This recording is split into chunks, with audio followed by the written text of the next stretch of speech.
आप देख रहे हैं इंडिया न्यूज। आपके साथ मैं हूं रचना बंसल। सुशांत सिंह राजपूत को गए हुए 2 महीने से ज्यादा का वक्त बीत चुका है, लेकिन लगातार इंडिया न्यूज आपका अपना चैनल इस खबर पर इसलिए बना हुआ है कि सुशांत सिंह राजपूत को इंसाफ मिले, उनके परिवार को इंसाफ मिले। मौत कैसे हुई, हत्या है या फिर आत्महत्या, उसके इर्द गिर्द ये पूरा केस घूम रहा है। सीबीआई की जांच लगातार चल रही है। सीबीआई की जांच का 9वां दिन आज है, लेकिन खास बात यह कि रिया चक्रवर्ती, शौविक चक्रवर्ती से पूछताछ का आज दूसरा दिन है। जो सूत्र बता रहे हैं वो ये कि रिया चक्रवर्ती जांच में पूरी तरीके से कोऑपरेट नहीं कर रही हैं। 14 जून के बाद जब सुशांत सुसाइड केस की जांच शुरू हुई तो उसके साथ ही तमाम थ्योरी भी जुड़ती चली गई। 11 घंटे मुंबई पुलिस ने रिया से पूछताछ की, फिर ईडी ने कई घंटे सवाल के जवाब तलाशे और जानने की कोशिश की। उनका फोन जब्त किया गया, उनके डिलीट किए गए व्हाट्सएप चैट को रिट्रीव किया जिसमें रिया का नाम ड्रग्स से भी जुड़ा, और इसके तमाम सबूत सीबीआई और एनसीबी के पास हैं। लेकिन रिया का कहना है कि उन्होंने न ही किसी ड्रग डीलर से बात की और न ही किसी को ड्रग्स दी। लेकिन रिया के चैट से ये बात साफ है कि रिया झूठ बोल रही हैं और इंडिया न्यूज आज रिया के इसी झूठ से पर्दा उठाएगा।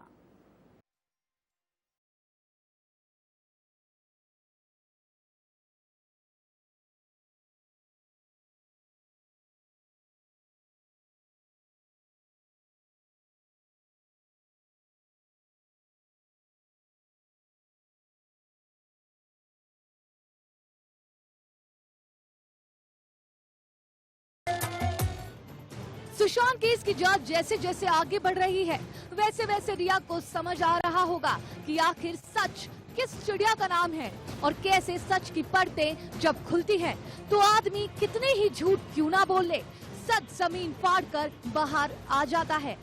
रिया को ये भी समझ आ रहा होगा कि क्या होता है सच से सामना करना और अपने को बचाने में दूसरे को बदनाम करने वाली कहानी गढ़ने में, जो वो सुशांत और उसकी फैमिली के खिलाफ करती आ रही है। लेकिन आज इंडिया न्यूज रिया के इस झूठ से पर्दा उठाने जा रहा है, क्योंकि रिया जो सच बोल रही हैं, उस सच में ड्रग्स है, ड्रग्स की पूरी सप्लाई चेन है। और इसे साबित करने के लिए खुद रिया के वो चैट हैं, जिसे रिया ने खुद को बचाने के लिए डिलीट कर दिया था, लेकिन ईडी ने उन चैट्स को रिट्रीव कर लिया है। रिया कहां से मांगती थी ड्रग्स, कौन लाता था ड्रग्स,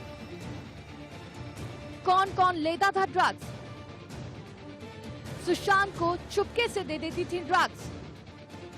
ये वो सवाल है जिनका जवाब हर कोई जानना चाहता है। इंडिया न्यूज भी इसका जवाब देगा, लेकिन उससे पहले आप रिया का वो व्हाट्सएप चैट देखिए जिसको ईडी ने रिट्रीव कर एनसीबी को दिया था। ये चैट 8 मार्च 2017 की है। 8:55 पर रिया ड्रग पेडलर से मेथाम्फेटामाइन यानी एमडी का जिक्र करती हैं। बताया जा रहा है कि ये चैट 8 मार्च 2017 को ही डिलीट कर दी गई थी।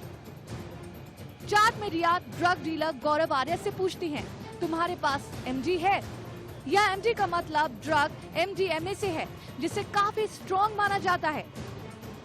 दूसरी चैट में रिया गौरव से कहती है कि जहां तक हार्ड ड्रग्स की बात करें तो मैंने बहुत ज्यादा नहीं ली है। कॉफी, चाय या पानी में सिर्फ 4 बूंद डालो, फिर उसे पानी देना। 30-40 मिनट में उसका असर दिखाई देगा।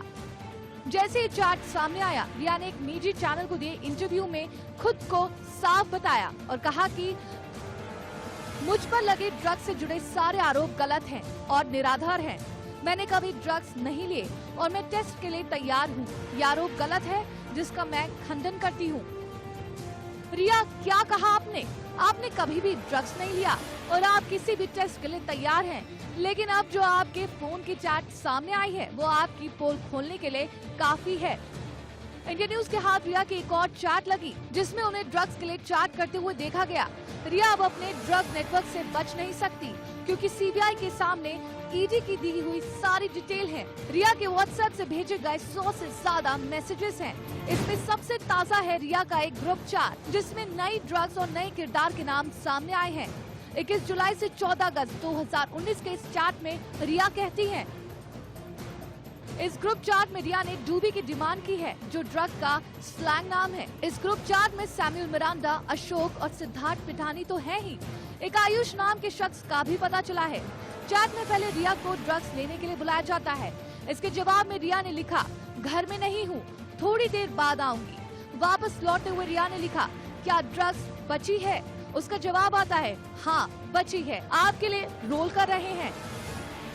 इन सारे चैट के होते हुए रिया का ये कहना आसान नहीं होगा कि उनके मोबाइल से मैसेज सुशांत या कोई और क्या करता था, और ये भी कि रिया ने ड्रग्स कभी ली ही नहीं, क्योंकि सीबीआई के पास इस ड्रग्स नेटवर्क की 6 कॉन्टैक्ट्स की पूरी डिटेल है जो रिया के संपर्क में थे।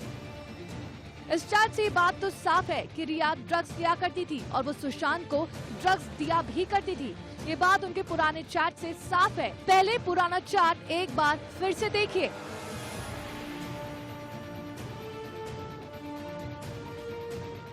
और सुनिए रिया के दिए गए हुए एक बयान को। मैं सुशांत को सीबीटी नहीं देना चाहती थी। सुशांत ने जया से खुद कोई दूसरी थेरेपी मांगी थी। न मैंने सुशांत की चाय में कुछ डाला, उन्होंने खुद किया होगा जो किया होगा। हाँ, सुशांत मुझसे मुलाकात से पहले से मैरिजुआना लेते थे और हमेशा पीते थे। मैंने हमेशा सुशांत को ड्रग्स लेने से रोका। सुशांत हमेशा अपनी मर्जी से ड्रग्स लेते रहे। सुना आपने रिया क्या कह रही है? रिया कह रही है कि सुशांत मैरिजुआना पीते थे, लेकिन ग्रुप चैट में रिया जिस डूबी की बात कर रही है वो भी मैरिजुआना का दूसरा नाम है। तो रिया मैडम, आप कैसे अपनी टोपी किसी और को पहना सकती हैं? रिया का एक और झूठ बेनकाब उन्हीं की चैट से होता है। रिया का जो पहला चैट था उसमें वो खुद मार्च 17 से ही ड्रग्स लेने की बात कर रही थी, जिसका सबूत ये है, देखिए।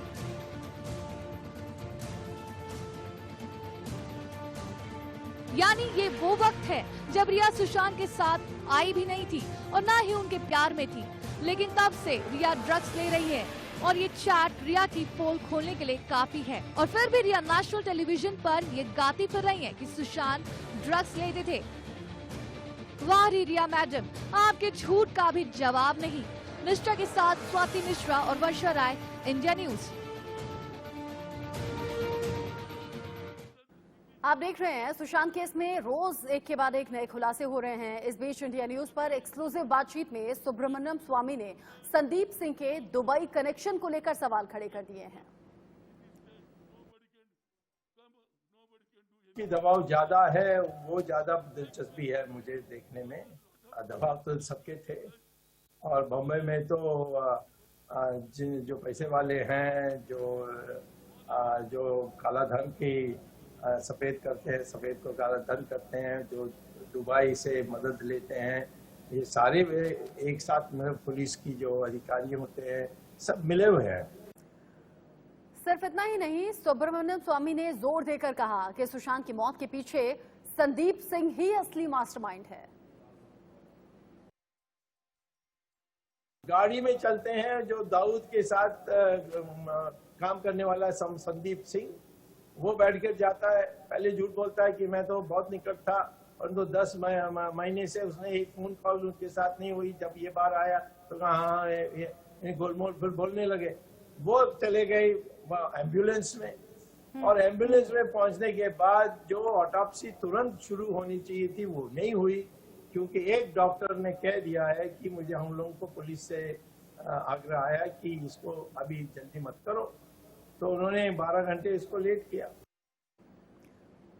सुब्रमण्यम स्वामी ने सुशांत की मौत को सीधे सीधे हत्या करार दिया है और सुशांत की मौत के बाद से लगातार सुब्रमण्यम स्वामी ये सवाल उठा रहे हैं। ये जो हत्या हुई है, और इसको मैं हत्या ही मानता हूँ, ये कोई निजी कारण से नहीं है, और इसमें कोई दुश्मनी थी उसके लिए है। जो बॉलीवुड जिसको कहते हैं, उसमें एक दादा लोगों ने बैठ करके एक जिसको कहते हैं कार्टेल अंग्रेजी में, उन्होंने एक गुट बनाया हुआ है। उसमें ये है कि जो भी आएगा हमारे फिल्म वर्ल्ड में और अभिनेत्र या एक बड़े एक्टर बनने चाहेंगे, तो उनको हमारे हाँ में हाँ मिलाना पड़ेगा और हमारे आदेशों को पालन करना पड़ेगा। सुब्रमण्यम स्वामी खुलकर बोल रहे हैं, बेबाक तरीके से बोल रहे हैं और कई सवाल सुशांत सिंह राजपूत की मौत को लेकर खड़े कर रहे हैं, और वो सीधे सीधे कह रहे हैं ये तो मर्डर है।